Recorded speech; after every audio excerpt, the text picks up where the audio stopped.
भारत में एक ऐसी पवित्र नदी है जिसकी परिक्रमा करना तीर्थों का भी तेज माना जाता है। लेकिन क्या आप जानते हैं कि जब यही नदी अचानक उत्तर दिशा में बहने लगती है तो उसके परिक्रमा का महत्व 1000 गुना बढ़ जाता है। आखिर क्यों होती है उत्तर वाहिनी नर्मदा परिक्रमा? किसने सबसे पहले की थी यह परिक्रमा? और क्या सच में इससे जीवन के पाप मिट जाते हैं? आज की इस रहस्यमय यात्रा में हम जानेंगे उत्तर वाहिनी नर्मदा परिक्रमा के पीछे इतिहास, आस्था और उन सबूतों को जिनका जिक्र प्राचीन ग्रंथों में संतों ने किया है। लेकिन उससे पहले कमेंट में नर्मदे हर जरूर लिखें। भारत की पवित्र नदियों में नर्मदा नदी का स्थान अत्यंत महत्वपूर्ण माना जाता है। इसे रेवा और शिव की पुत्री भी कहा जाता है।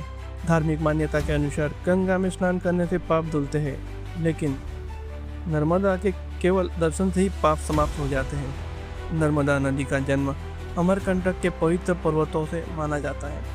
यह भारत की उन दुर्लभ नदियों में से है जो पूर्व से पश्चिम की ओर बहती है और अंत में अरब सागर में मिल जाती है। लेकिन इस नदी का एक और रहस्य है। कहीं कहीं पर यह नदी अचानक उत्तर दिशा की ओर बहने लगती है, जिसे उत्तर वाहिनी कहा जाता है। जब कोई नदी उत्तर दिशा की ओर बहती है तो उसे उत्तर वाहिनी कहा जाता है। हिंदू धर्म में उत्तर दिशा को देवताओं की दिशा माना जाता है। इसी कारण जैसे वाराणसी में गंगा नदी उत्तर दिशा में बहती है और उसे अत्यंत पवित्र माना जाता है, उसी तरह नर्मदा का उत्तर दिशा में बहना भी अत्यंत दुर्लभ और पवित्र घटना मानी जाती है। गुजरात में तिलकवाड़ा के पास नर्मदा का प्रवाह उत्तर दिशा में होता है। यहीं से प्रसिद्ध उत्तर वाहिनी नर्मदा परिक्रमा की परंपरा शुरू होती है। पुराने ग्रंथों के अनुसार नर्मदा की परिक्रमा सबसे पहले भगवान शिव ने की थी।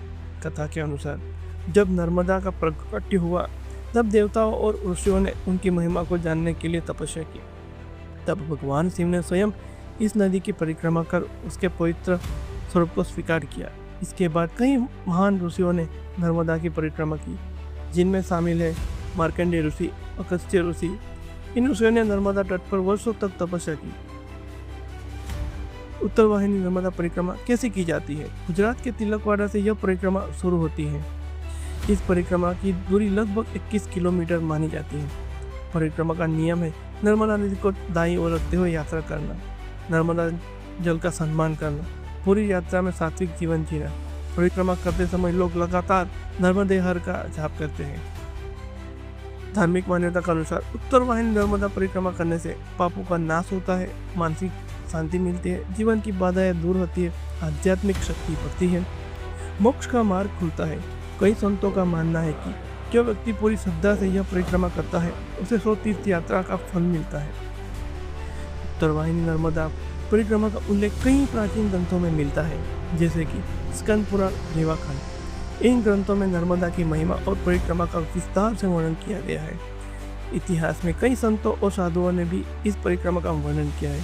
इनमें प्रमुख है स्वामी करपात्री महाराज, स्वामी विवेकानंद। कहा जाता है कि कई संतों ने नर्मदा तट पर साधना की और उसकी आध्यात्मिक शक्ति का अनुभव किया। आज भी हजारों श्रद्धालु हर साल उत्तर वाहिनी नर्मदा परिक्रमा करते हैं, विशेषकर माघ मास, चैत्र। इन दिनों में परिक्रमा का महत्व और भी बढ़ जाता है।